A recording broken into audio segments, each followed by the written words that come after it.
This is the Segovia Show. Doesn't automatically show my face. Hello, everyone. This is going out to lots of you today. So, since it's Rumble, shout out to those of you on Rumble. Shout out to those of you on Locals. Those of you joining me on YouTube, LinkedIn, Gongjing World, yes, Substack, D Live. I don't think Twitch is on the fun this time, but good afternoon, good evening, wherever you might be. This is the Segovia Show. I'm Andres Segovia, transmitting to you live from southern. Oh my goodness, it's a Monday. Southern California, and believe me, I've had quite a day after quite a week. And today I'm showing some love for my favorite show and fantastic novel series, The Expanse. You guys haven't checked it out, by all means do. That's what this is down here. For those of you that have been able to see it on other streams, I have some notes that are pulled up, but there's one note that didn't pull up. Now it's distracting me a little bit. So I'm trying to make sure I did have it. Yes, there it is. Okay, because while I'm not going to talk about AI today, it's almost like I should. But we'll see. Today's topics on the program are is Apple leaving? And we're going to get to the bottom of where this information was coming from. And let me put this here too.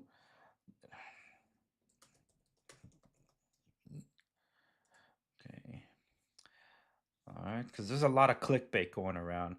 And I want to get to where that rumor started. Yeah. I think this is the article I was looking for. Okay. Before I get into any of that, because you guys can't see what I'm sharing, just I'm waiting for this Cloudflare thing to go through. All right, cool. There it goes. All right, here we go. So before I get into any of that, as always, I have to give a shout out to one of my affiliates and one that you might not be familiar with, by the way.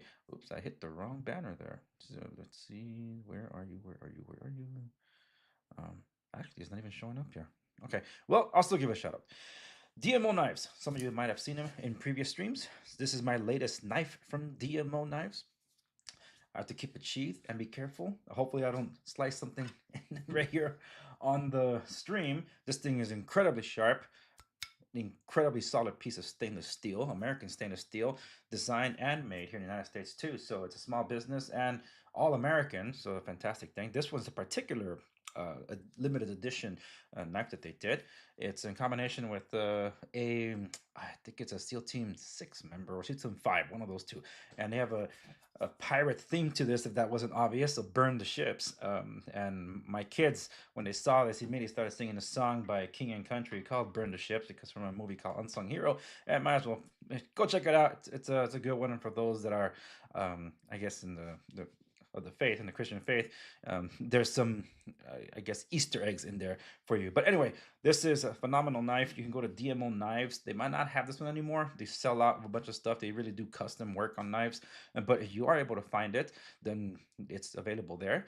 You go to dmoknives.com, use promo code Segovia at checkout, and save on your order. And that's how they also know that I sent you over there. So, yeah, anyway, that's that for getting some announcements out of the way and giving time for the people to show up. This one again is it's I'm a Rumble partner this month, and for that I'm doing a lot more live streaming, and I like it because I get to talk about numerous different things. And today it's kind of a hybrid of both tech and financial news, especially since it affects me at every level. But I'll also be talking about the wealth tax and how that impacts what I do for a living. So that includes construction, real estate, and property management, because they're really targeting those areas. And we'll get to that in a bit. But again, shout out to those of you that are tuning in. Welcome for those of you watching on X, Locals, YouTube, Play TV, Gangjin World. I think it's D Live, Substack, and one other one there. I can't read it because it doesn't have the logo on it. But oh yes, of course, LinkedIn, because this is there's some business information in this uh, podcast. So normally I don't include LinkedIn, but today, you guys need to know about this stuff. So we're gonna get right into it. Just that there's something I need to check here about the sound coming through to one of them. Let me see. All right, coming through strong. Great. Alrighty. So we're gonna kick things off here by talking. Is Apple leaving? And I have to share this article. I haven't read it, so I don't know all the details, but I know that there are a lot of clickbait stuff was inspired because of twofold. One, this conversation has been had before, but the other one is that there was Tim Cook's uh, check. I think there was announced or published something like that. So let's look into that, shall we? Alrighty, so let me use this share.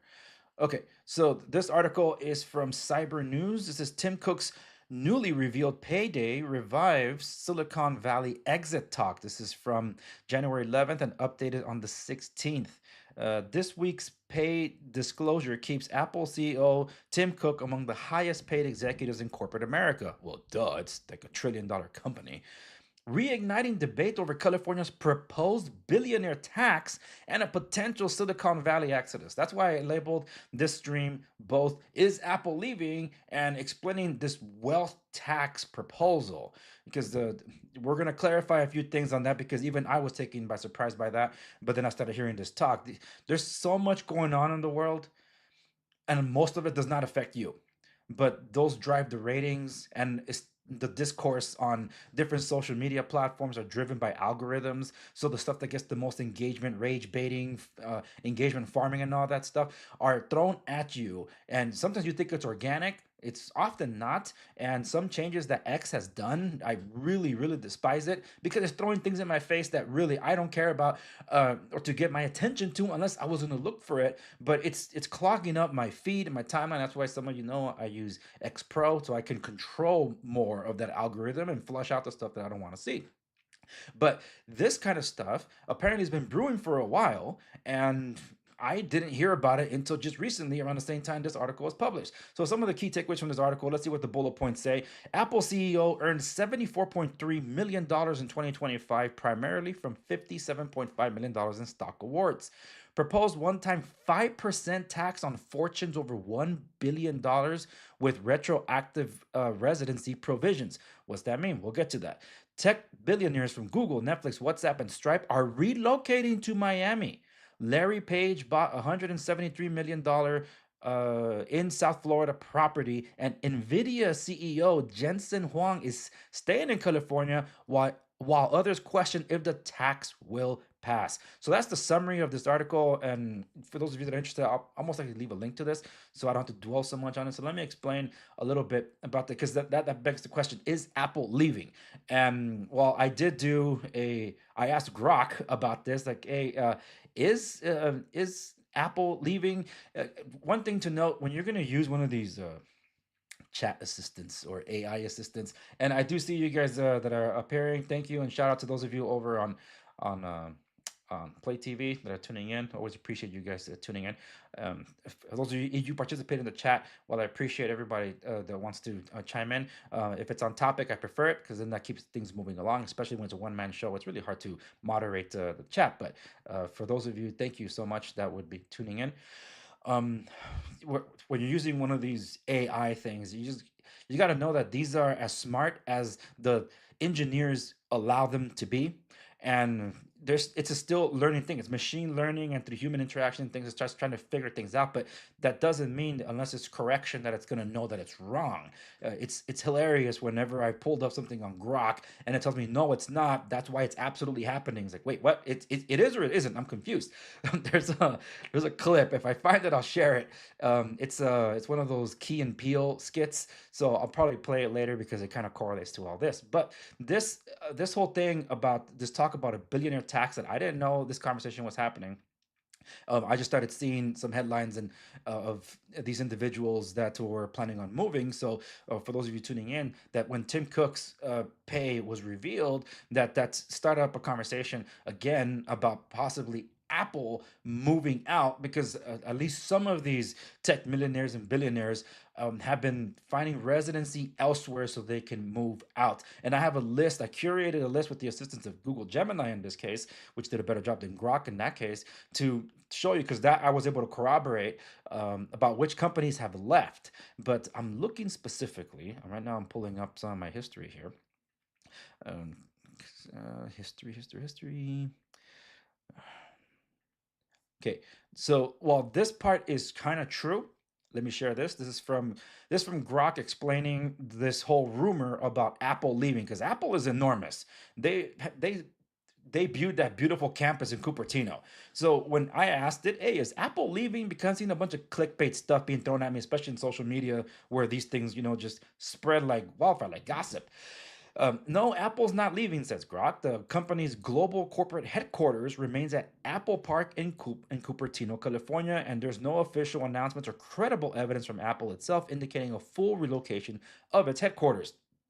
And this is where it goes into these viral claims, sensationalism on YouTube videos and such, suggesting Apple is moving its entire headquarters to Austin, Texas, appear to be misinformation or exaggerated interpretations. These often stem from Apple's ongoing expansion, a large campus in Austin for various teams, including AI, and a new server manufacturing facility in Houston opening later this year. Broader discussions about high California taxes, costs, and a proposed billionaire wealth tax sparking exodus talk among tech leaders and wealthy individuals, some employee relocations or specific divisions shifting.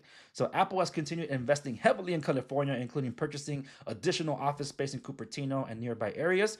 Official announcements like its massive $500 billion plus U.S. investment commitment emphasize expanding across states, including California, rather than abandonment.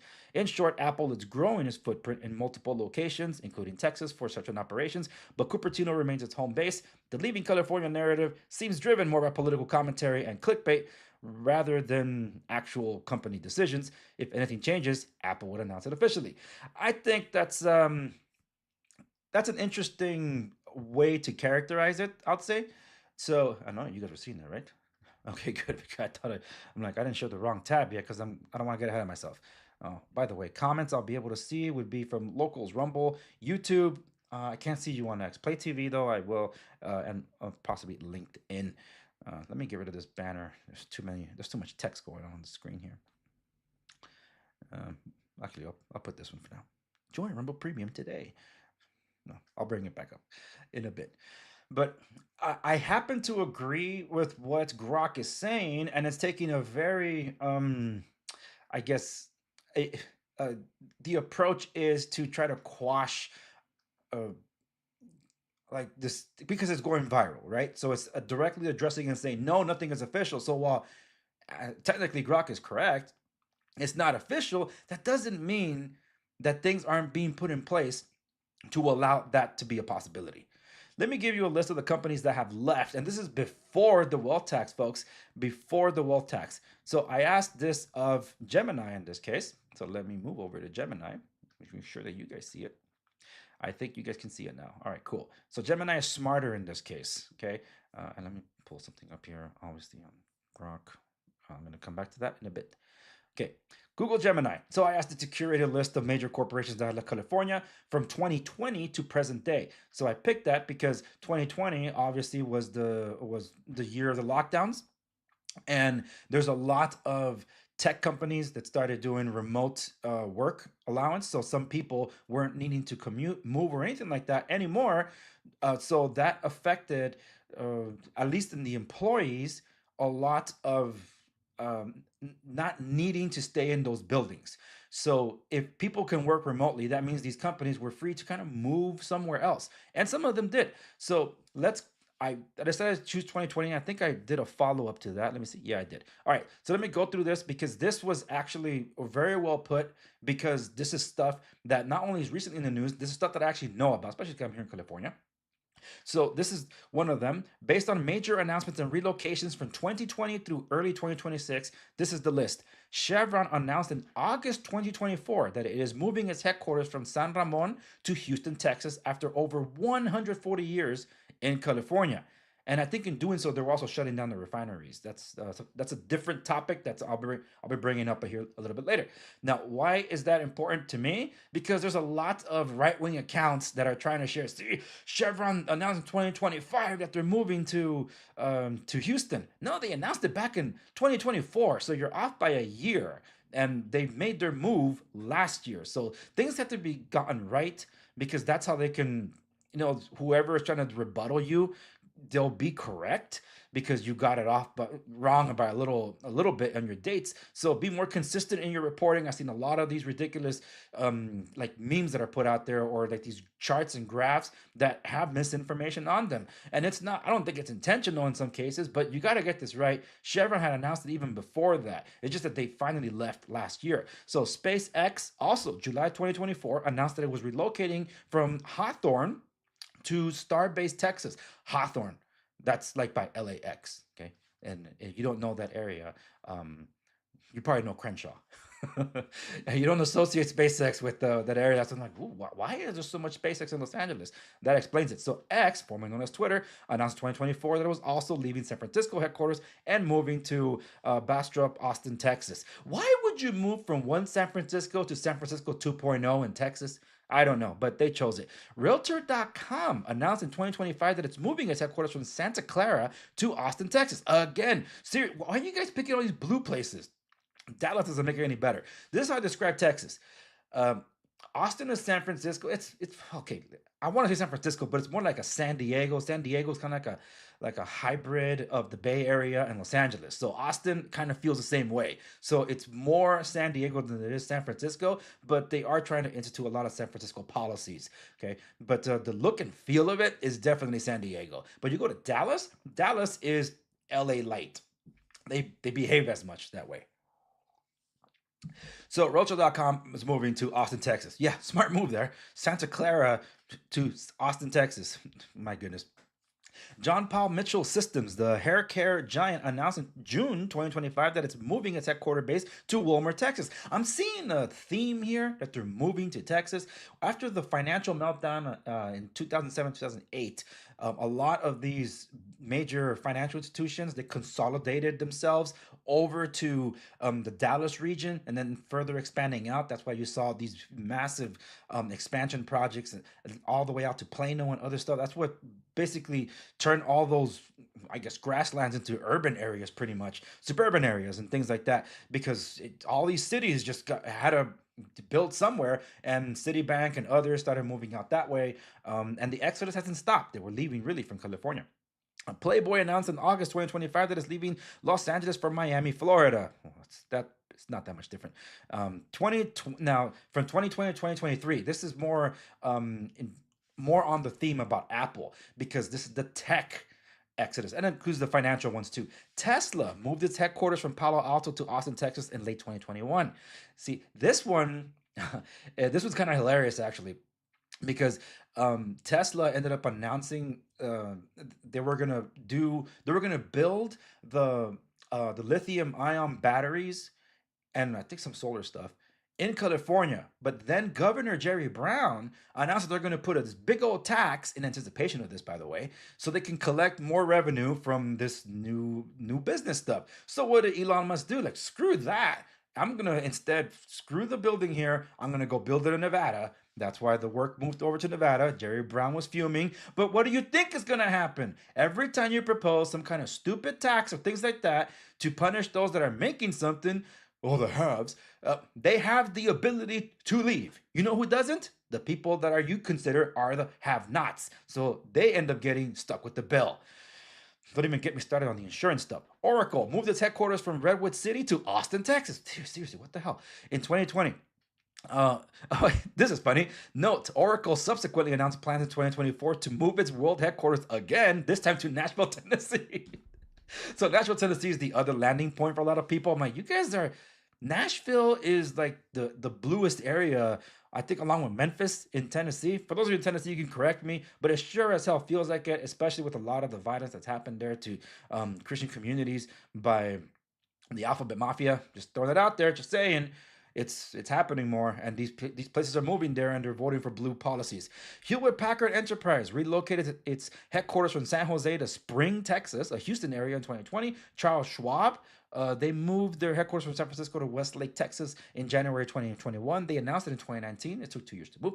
Palantir, they moved from Palo Alto to Denver, Colorado. Yeah, that was smart. CBRE, the world's largest real estate services firm, moved headquarters from Las Vegas to Dallas in 2020. Snowflake, the cloud data company, eliminated its San Mateo headquarters in 2021, designating Bozeman, Montana, as its principal executive office. Interesting. So I ended up asking Gemini, what about the companies that have announced that they intend to leave? So now this is different. These are the ones that announced it. So it's from the past year, okay? So in the past year, Realtor.com, we already talked about that. John Paul Mitchell Systems and Playboy. But here's the other ones that major operational departures. Leprino Foods, December 2025. That's last month. They're moving to Lubbock, Texas. The world's largest mozzarella cheesemaker announced the closure of its massive Lemoore, California plant, eliminating over 300 local jobs and shifting those production operations to Texas. Anheuser-Busch. Now, this is Budweiser. In late 2025, the company announced the closure of its brewery in Fairfield, California, scheduled for early 2026 as part of a consolidation of its manufacturing operations. I've driven by that so many times, and now it's gonna be gone. So I did do another one. This is a bit of a follow up because another refinery, because I thought it was like Chevron that they were moving from here. I wanted to clarify what Valero themselves were. So I asked Gemini. So is that Valero? Did Valero say they were leaving California or just shutting down the refineries in California? So Valero has not announced a headquarters relocation since they are already based in San Antonio, Texas. Like, okay, that solves it for me because instead they have announced a shutdown of major refining operations in the states, signaling a potential operational shift in California. Yeah, absolutely. So they basically they're leaving the California market. Chevron announced that too. They're going to shut down refineries. That's why us Californians, while we see all these memes of people sharing, not memes of pictures, people are sharing in socials, or the memes that have been shared by the White House about lower fuel prices in all these other states, I often respond to whatever I can with a meme of my own. It's like a online like a TV preacher or whatever, and he has his head down and it says, "Jesus, I seen what you have done for others." And I want that for myself too. I share that every time I see the gas prices because while we're hovering like around $4.50 to $5 a gallon, depending on what area you find yourself in here in California, we are staring at maybe $7 to $8 a gallon come next month. One thing that Chevron has done, and unfortunately I didn't prepare the picture for you because I do take it whenever I'm out there when I'm refueling, is that they have uh, all these stands about what California's tax policies are doing and raising the prices. For those of you that are not in California that don't know this, uh, every single July 1st, we get a gas tax hike. Okay. That has been installed in perpetuity. We didn't get a break even during lockdowns and COVID and all that stuff. Nothing. We never got a break from it. But those bills kept on coming. and because you have California, which has one of the largest population, if not the largest population of those that are the Democrat persuasion, all the way to leftists, that they believe that buying environmental friendly vehicles, such as electric vehicles or hybrids, were the solution. They ended up getting these vehicles, and once they have it, and they have the grid here set up and whatever, and a lot of building. Like construction stuff was eliminating gas lines to properties and turning everything electrical. That means the stoves have to be electrical. Of course, the refrigerator is electrical. But just there's no gas utilities in these units anymore. They all have to be electrical and put smart stuff on it, so you can be more conscientious of how you manage your stuff. Well, guess what? Not only can the grid not sustain it because we just can't, we don't have the ability to, and we're shutting down all these other places. We shut down the San Onofre nuclear power plant that was powering so much of us.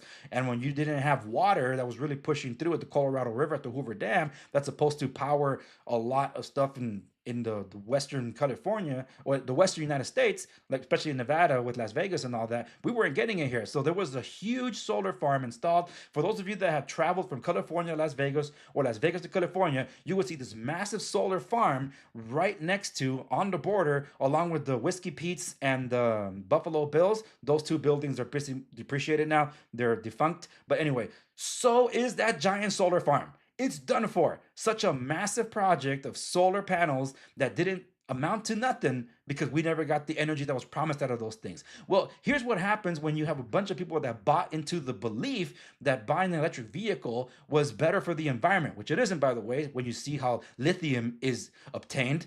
So dig deep into that, and then you're going to want to not have an electric car anymore. You might even chuck your phone to the wall. Like, screw it, I don't want anything to do with this. But many people don't do their homework. Anywho, so um what happened?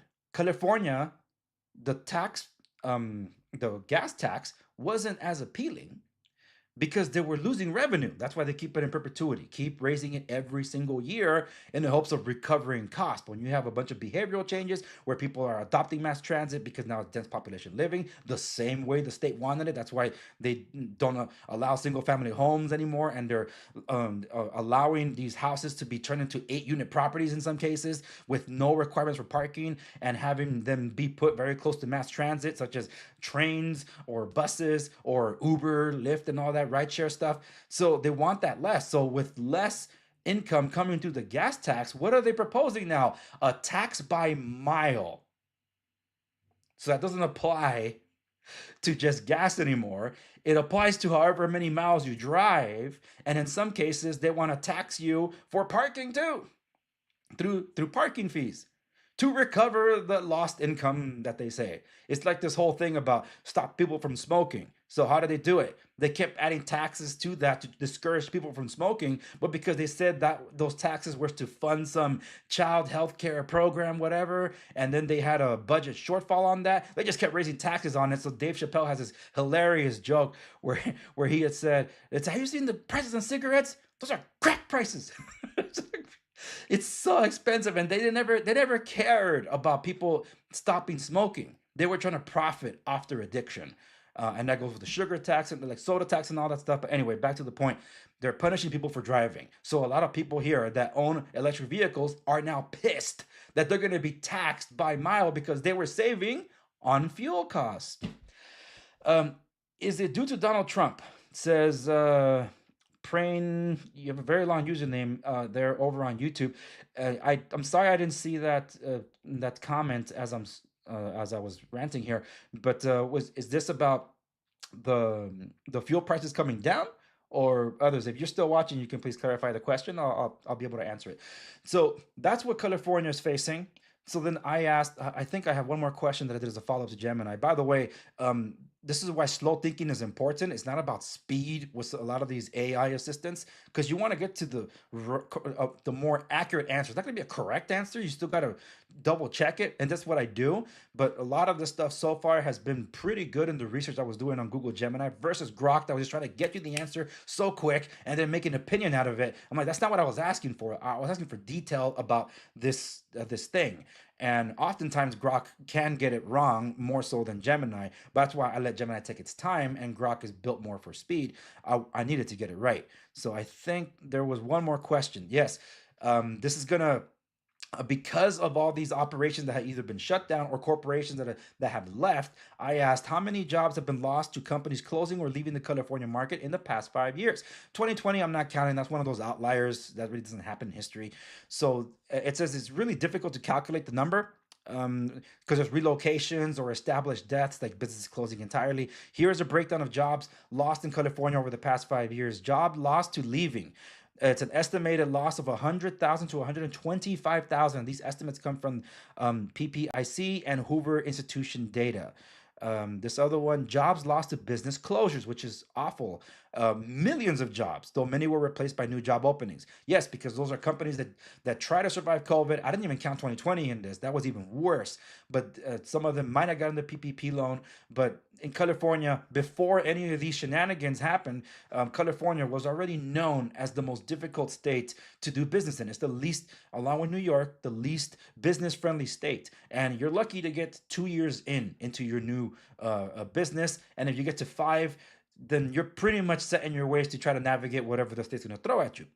Okay? The companies that I'm a part of been around since, man, 1991.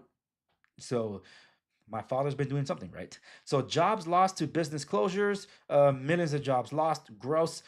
In the second quarter alone, California was estimated to losing 282,611 jobs. If you annualize it, California loses roughly 1.1 million jobs per year.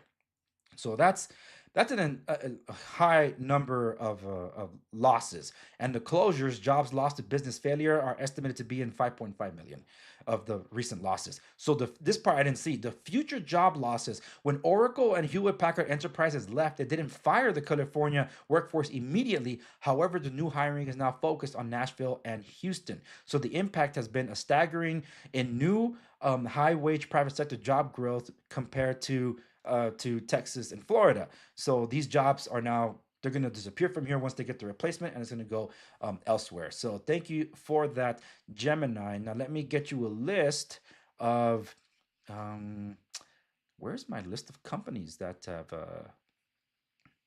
oh yeah, it didn't list it here. That would have been Grok. So let me, I asked for a list of companies that have left. uh, Phase out structure. Okay. Guess I'm gonna. Oh yeah, right here. Let me share this thing. Okay. For those of you tuning in across all of them and still tuning in, thank you so very much. I've been covering this Apple is leaving thing. The answer, the official answer is no. But just like the examples I just shared, there are a bunch of them. The groundwork is there for them to move headquarters. Moving headquarters, you don't have to abandon all your footprint that you've done here.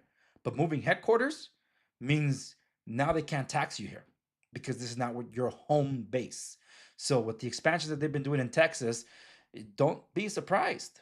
Just like a bunch of other major tech businesses that have left Silicon Valley that have moved to Texas, that would happen with Apple. So while there are rumors of Apple finally leaving, the answer is technically no. So that's all clickbait. But that doesn't mean the groundwork isn't there for them to eventually make that jump, especially with the thing I'm about to cover. So this, now the discussion is it goes hand in hand with what I was just sharing. This is the emphasis on this wealth tax proposal that's being done here in California. Okay. And just wait until I tell you what's going on in Los Angeles. When we get to that, I have to play the stinger. Okay. So we have here this, I don't know who Teddy Shellfire is, but someone's got over 50,000 views. I read about billionaires and their impact on the world for the New York Times. Okay, so he's a journalist, a reporter of sorts. It says Larry Page and Peter Thiel are making moves to leave California by the end of the year to avoid a possible billionaires tax that could hit them where it hurts. Okay, so there you go. Another such case where someone's leaving. That this whole rumor about Apple leaving started because Tim Cook's um, his his income from last year was posted because public information. So technically they have to. So what is this proposed wealth tax? So now I'm shifting gears a little bit, and now I'm going to emphasize my emphasis is going to be on the proposed wealth tax. So for this one, I am using Grok and not Gemini for it. So I'm going to jump to Gemini here in a bit to tell you what it is. But just to give you an idea, In and Out is as California as it gets. They moved their headquarters I think last summer over to Nashville, Tennessee. I was really disappointed to see In and Out expanding to other places outside of California because, hey, man, that's California. The two palm trees that are crossing like that, that's a California thing, man. We get the double double. Let them be jealous. Let them fly over here and taste it as it's meant to be tasted. But now it's not so much anymore because they've been branching out to other places. And when you get to other places, people say it doesn't taste the same. Of course not. It's missing California. But now it's no longer technically a California company because they moved to Nashville, Tennessee.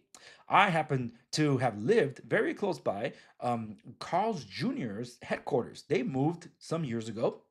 They moved their headquarters out to I forget where, outside of of California. I mean, some other states they call it Hardee's or Harvey's, one of those two. So yeah, hold on, let me refresh some of the chat over here. Yeah, okay, just in case. All right.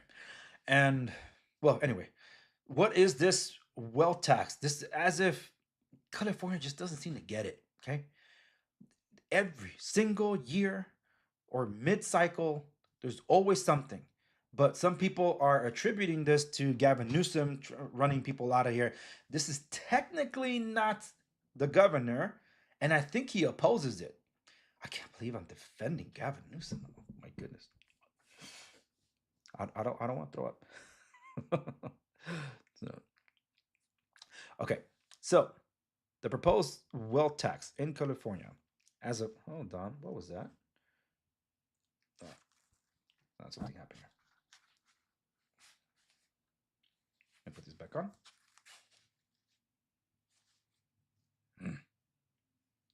I don't know what I triggered. I don't like it. Anywho, back on topic.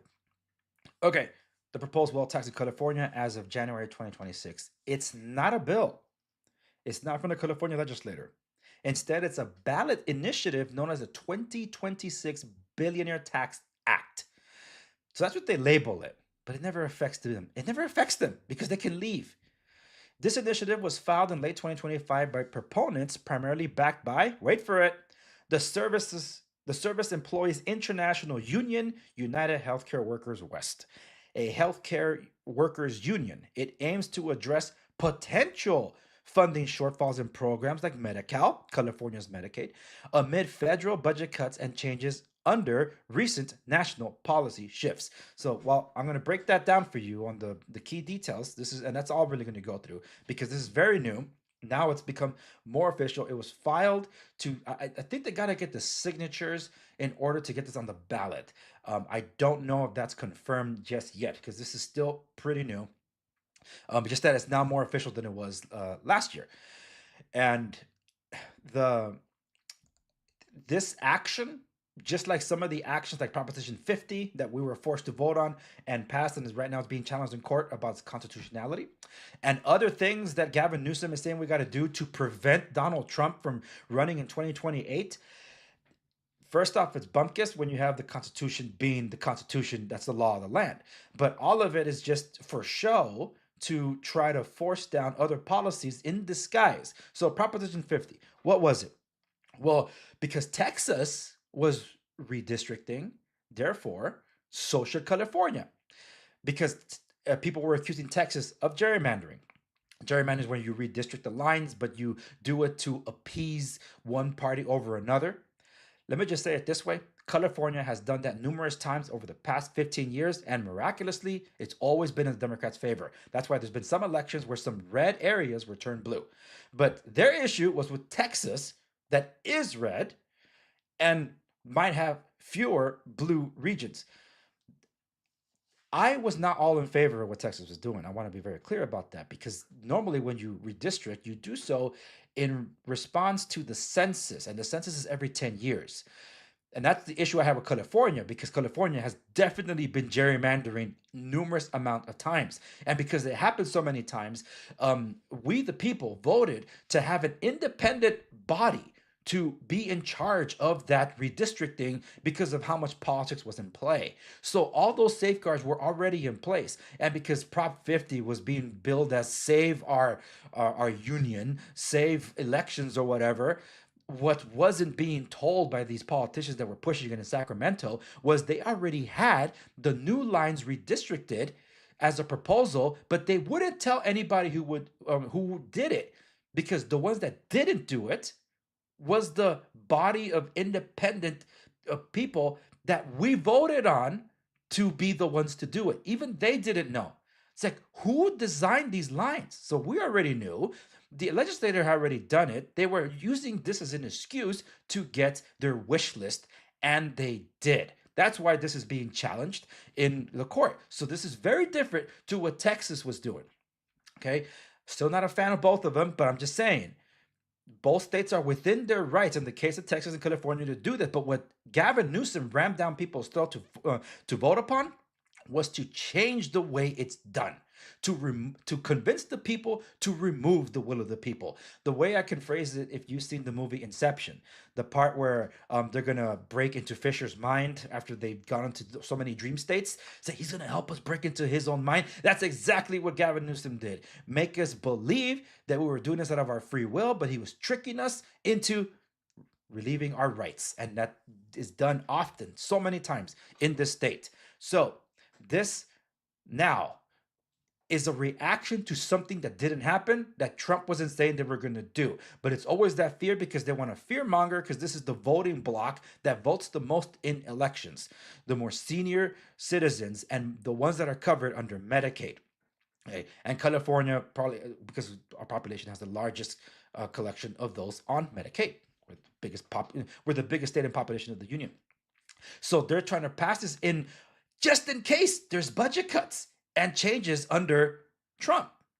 So you mean it hasn't happened? No, it hasn't, but we need this just in case.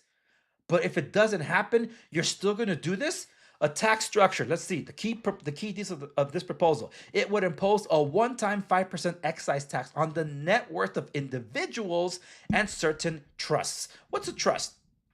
For those of you that are not familiar, if you own a bunch of properties, then you own a bunch of properties. And let's say you just own one. It doesn't matter.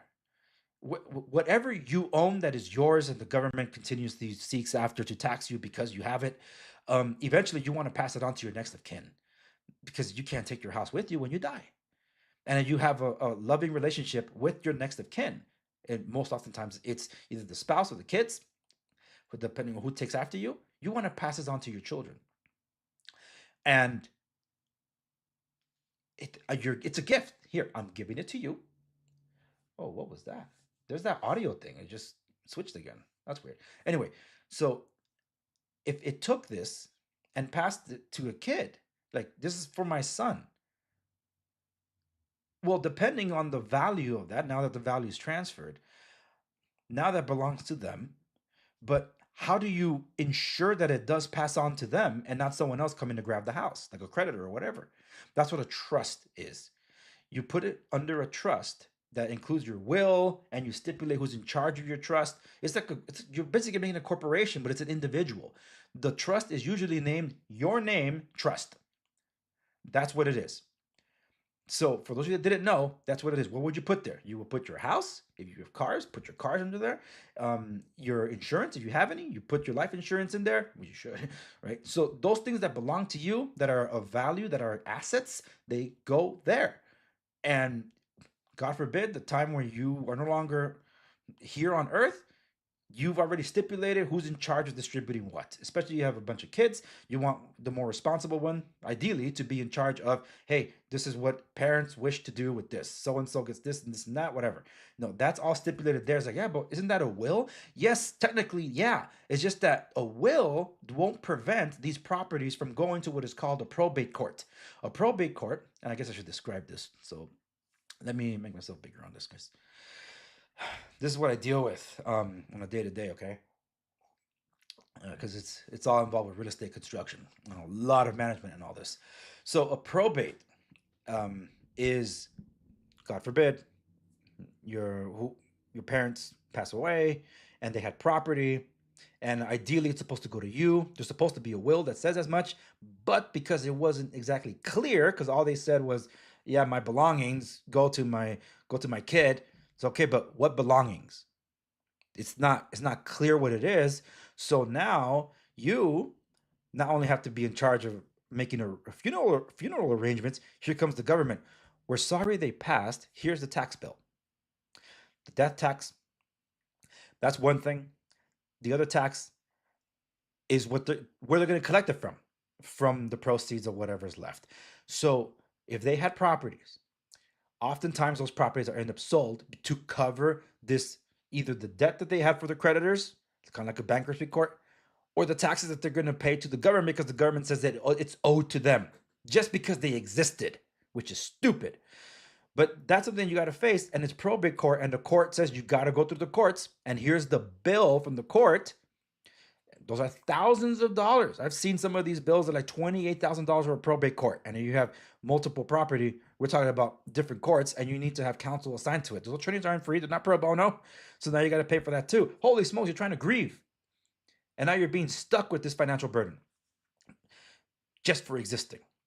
That's a probate court. How you avoid that is with the trust. So that's what this is all referring to. For those that know, that's what they would do. So that's why this proposal, this tax proposal, is aiming not just at the individual, but the individual's trust, so and so's name trust. Yeah. If you want to look more into how crazy this battle can get, look up what happened after Michael Jackson died. Because this guy was surrounded by a bunch of yes men, but never got his estate settled. That's why it went to probate court. One of the most high profile, and not the most high profile, probate case in United States history. And it even went as far as the IRS having to file something they've never filed before, which was a gross misrepresentation of value of property because the family wanted to pay less in tax worth, and they devalued so much of what it was that they had to issue a a charge that's never been charged really before for gross misrepresentation of value and things like that. I'm going off memory here because I wasn't planning on it, but I'm bringing it up. But it fits the theme. Okay, back to this proposal thingy. And I'm going to be wrapping up this talk because I'm going to focus more on Los Angeles, and when we get to that, you'll see why. All right, so who does this excise tax on net worth apply to? It applies to California residents, including part year residents, as of January 1st. So the net worth is valued as of December 31st, 2026. So if you are part resident or you are resident here and this thing passes sometime November, they're trying to kind of retroactively get you for the previous year's worth, not for the future year, for the previous year. So there's a supposed phase out. There's a phase out range between 1 billion and 1.1 billion to ease transition. Ease transition? You don't have to transition anything because you don't need to have this damn thing. They're going to leave, meaning other California residents are going to be screwed. So exclusions are supposedly direct real estate holdings, pensions, and most retirement accounts are generally excluded. However, business held real estate or other assets such as stocks, bonds, artwork, intellectual property, private equity stakes, that pretty much all applies to Tim Cook. That's where the conversation started. Those would be included in the broad definition of taxable wealth. In other words, you own something, they want to take it. And they're giving you payment options. The tax would be due in 2027, but taxpayers could opt to pay in 5 equal annual installments, effectively 1% per year, with an added 7.5% annual deferral charge on the unpaid balance. Oh my goodness, these bastards. And the revenue they're estimating a revenue, proponents and analysts, both from economists from those at UC Berkeley. They said that this thing could raise about $100 billion over several years, roughly $20 billion annually if spread out, primarily from California's estimated 200 plus billionaires. And if they all leave,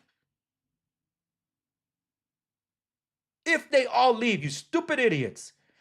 And the use, here's where it gets really good. The use of the revenue funds will go into a dedicated 2026 billionaire tax reserve fund with about 90% allocated to healthcare services, especially Medi-Cal, and the rest for administration, food assistance, and education. Can you tell me any more about the bureaucratic problem we have in California? Can you tell me any more about the ridiculous substandard education that we have here? I didn't even have that ready from Kathy Grimes. She posted this over on her X account. If I find it, I'll pull it up here while I'm talking. Actually, I will find it right now. This is ridiculous. This just came out this at before I went to streaming. Oh my goodness, these stupid. And and you think that California is stupid? Just wait until we get to a more localized stupid. It's called Los Angeles, and you'll realize why they just keep trying the same thing that doesn't work. That's literally a definition of insanity. But it's not going to stop. Uh-oh. Scarcity, not landlords, is driving California's rental costs. My goodness, that title in itself sounds pretty stupid, but it's also true. You posted a lot, Kathy. By the way, Kathy, I invited Kathy onto the show, so I'm gonna reach out to her again. Yeah, here we go. All right. So they want to supposedly set aside 10% for um, administration, food assistance, and education. Education, it's always about education, always about putting money for the schools. Every single year, there's always a proposed budget increase. But the schools would always say there's a budget cut. Why? Because they didn't get the big number they wanted. They got less than what they wanted. So they cut the other part. They called that a budget cut. No, because it was never approved, you fools. They don't know how to do math. Math is hard, apparently. For well, arithmetic. Calculus is hard. Statistics is too. So I get it. Trigonometry, geometry, all that stuff confuses me too. When I just didn't give it attention in school. But yes, that can be hard. But arithmetic, like the 1, 2, 3s and plus and whatever, they can't do that. All right. So they are dedicating it for that. And let me share this about Newsom's proposed education budget. Big spending, little results. The longer a student stayed in California public schools, the lower their proficiency rates in math. So throwing more money at it wasn't making it better, and they want to propose something that they're going to use for education. Yeah, but we haven't shown the results in this state. If anything, this state lags behind almost every single other state in education, and yet we keep throwing more money at it. It's my goodness, it's insane. But they said Medi-Cal that 90% of the revenues that they anticipate could raise $20 billion annually. That's $100 billion over several years. They said the revenue is going to be dedicated to a billionaire tax reserve fund and 90% of it allocated to healthcare services, especially Medi-Cal. Why? Because they're saying they anticipate a federal shortfall. Anticipate, not that it's happened or that it will happen, but just in case it doesn't. So if it doesn't, so that means this is over the budget. That means extra money. What the hell are you going to do with that? Exactly. What are you going to do with the supposed reserve? It's supposed to be a reserve for a rainy day fund, right? Right? What are you going to do with that? Let's talk about Medi-Cal real quick before I shift over to Los Angeles and tell you how stupid things are getting here. I asked a question to Gemini, and this is pretty good. How many allegations of Medi-Cal fraud are there, if any, in California?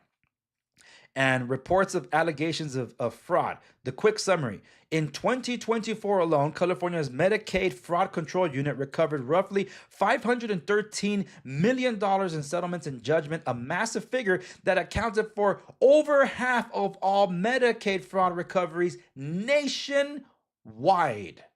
The volume of cases between 2021 and 2023, the state reported 221 criminal convictions and 180 indictments. And of the mega allegations,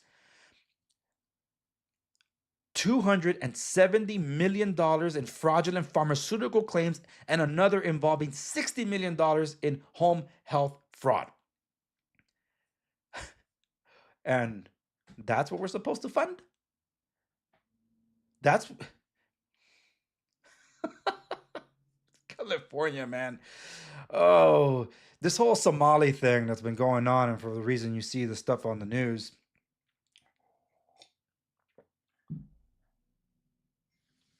And this whole Somali thing. Sorry, I was getting a message there.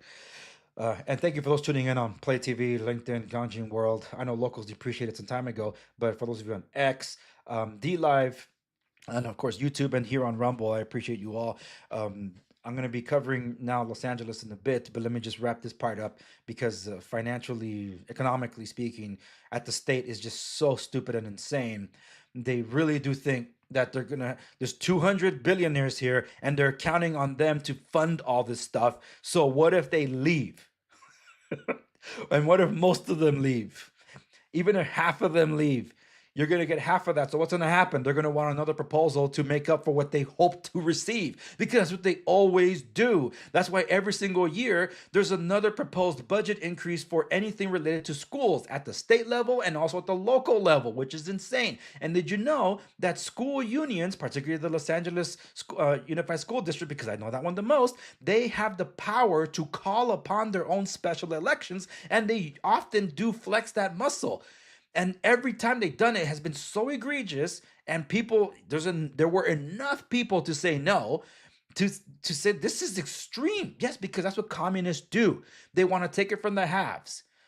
If you have property, they see you as the enemy. You could be on a $100,000 annual income, but they see you as the enemy because you might have invested that money to buy a house instead of spending it willfully and irresponsibly on high rent and paying for stupid Disney annual passes and then all the other goodies that come out of Disney. The reason I bring that up is because you look into how much debt families get into just going to freaking Disney or Walt Disney World and how they do it constantly. They'd rather have that than pay for their own freaking rent. And then they go on a so-called rent strike. Oh my goodness, it's infuriating. Priorities, people, priorities. Damn. So with this whole proposal, the billionaire wealth tax. They named it like that because there's always a naming game. This is not from the legislator. This is not Gavin Newsom. This is a proposal that was done by union workers, or by unions, the unions themselves, as a ballot proposal that we expect to see. I don't know if it's going to be for the primaries, if they're going to put this ballot, or they're going to put it for the general election in November for us to vote upon. So keep an eye on that. I know I am. And well, I'm only going to give a shout out because I gone longer than I expected, but I got to give a shout out to the Howard Jervis Taxpayers Association. I did have their vice president of communications on my program, and I might replay that here for Rumble because it's worthwhile.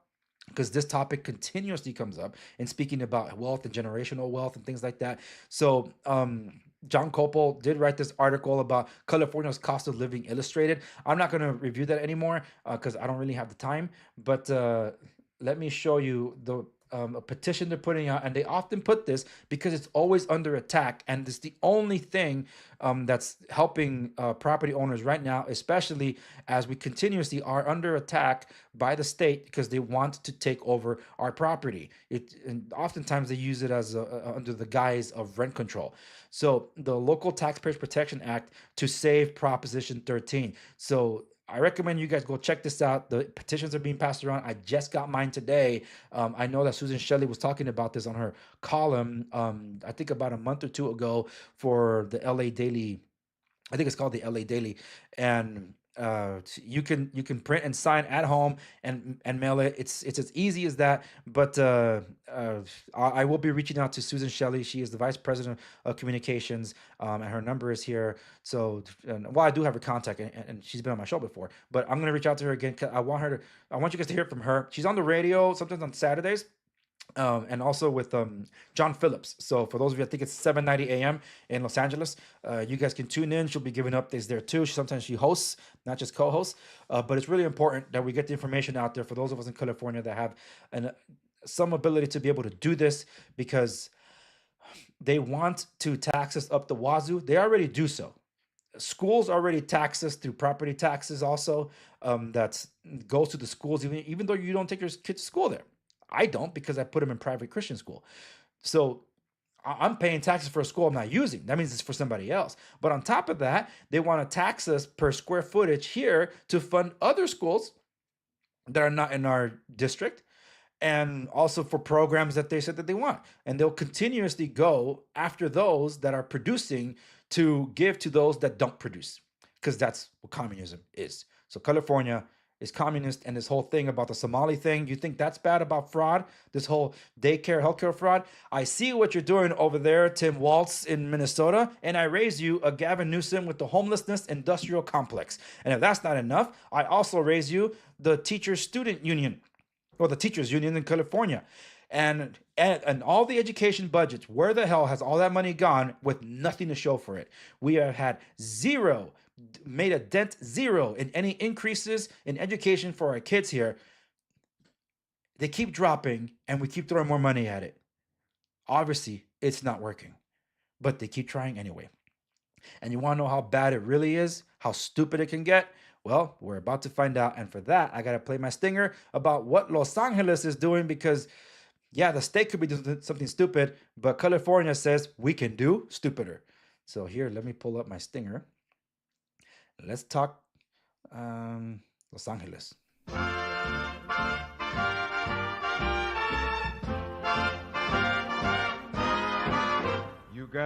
Come to Los Angeles. The sun shines bright, the beaches are wide and inviting, and the orange grove stretches far as the eye can see.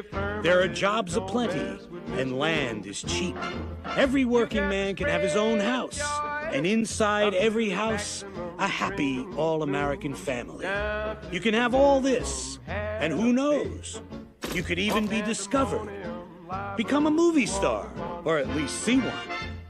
Life is good in Los Angeles. It's paradise on earth. Yep. Paradise on earth. Let me share this with y'all. By the way, just because I played that, I'm going to get hit by YouTube. So, LA. LA, you're so stupid. You're so stupid. Because that's what communists do. You can't reason with communists.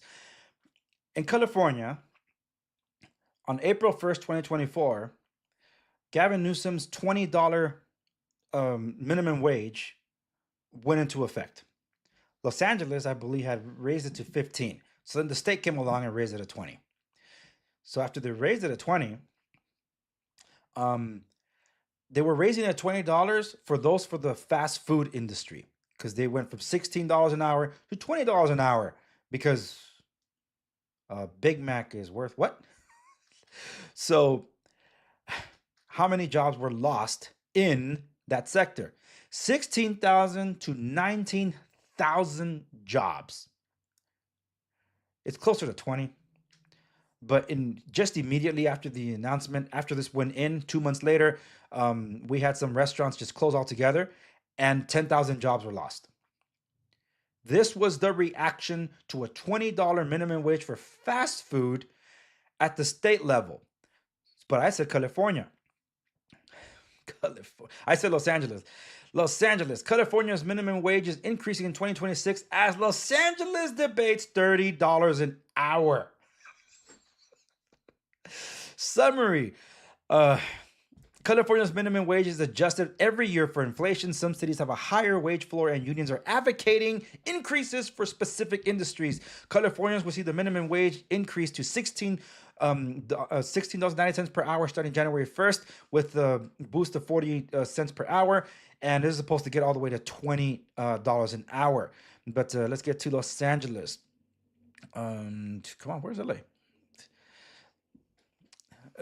Under laws Gavin Newsom signed in 2023, fast food workers earned a minimum wage of $20 an hour, and healthcare workers are on track to make $25 an hour.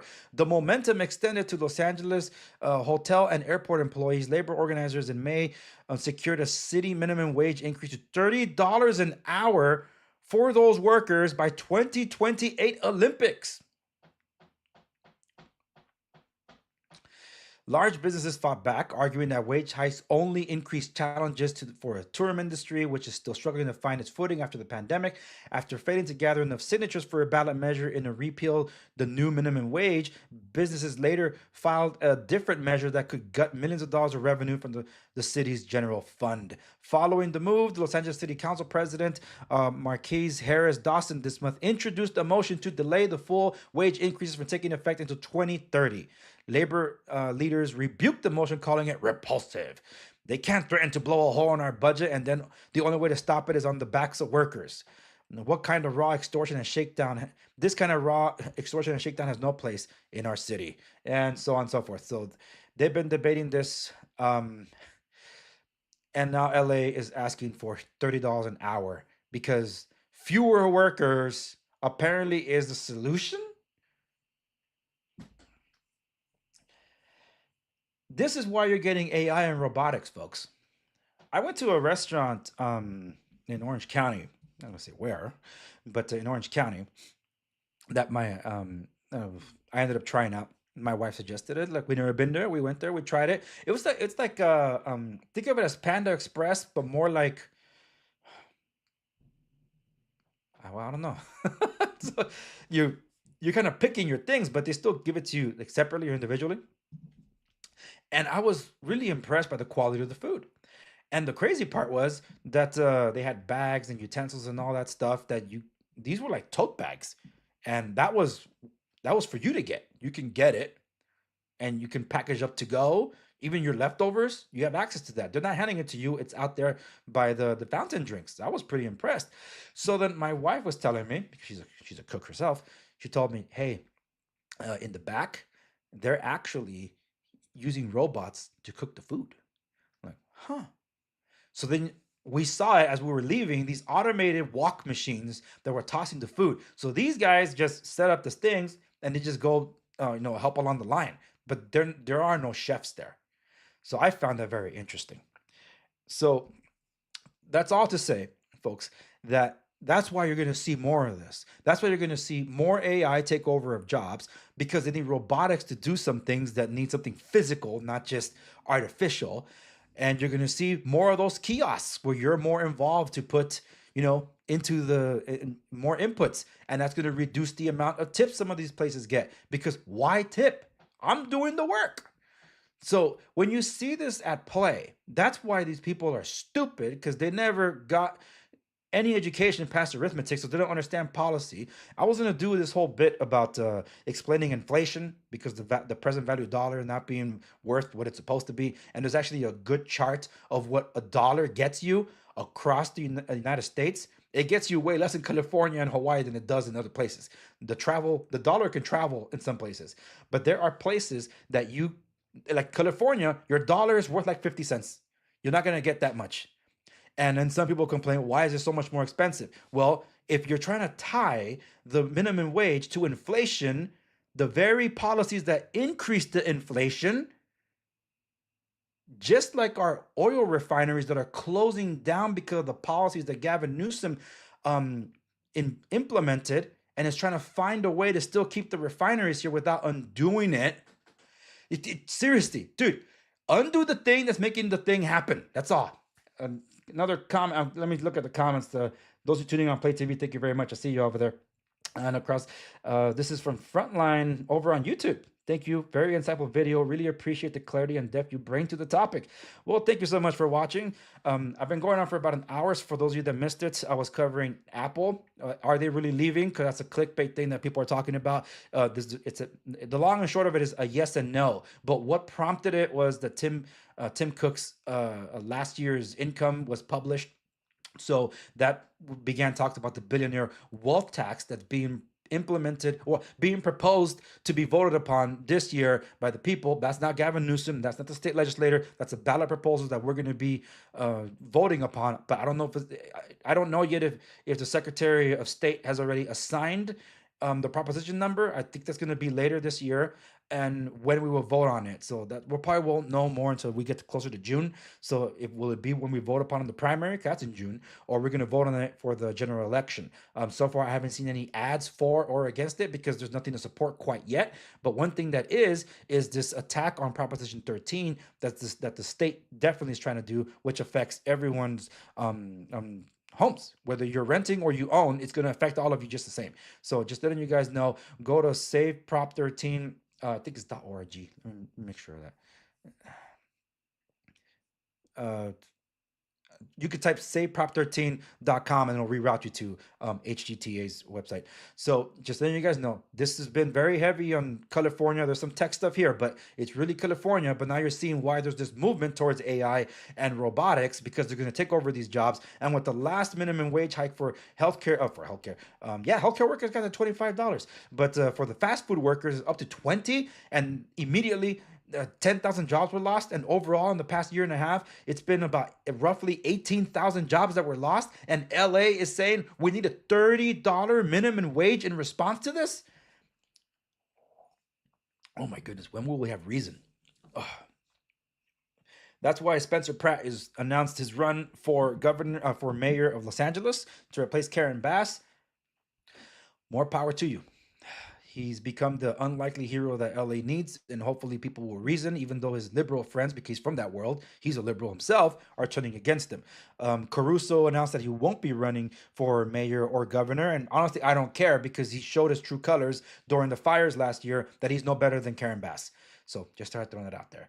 But I have gone on long enough for what I intended to do.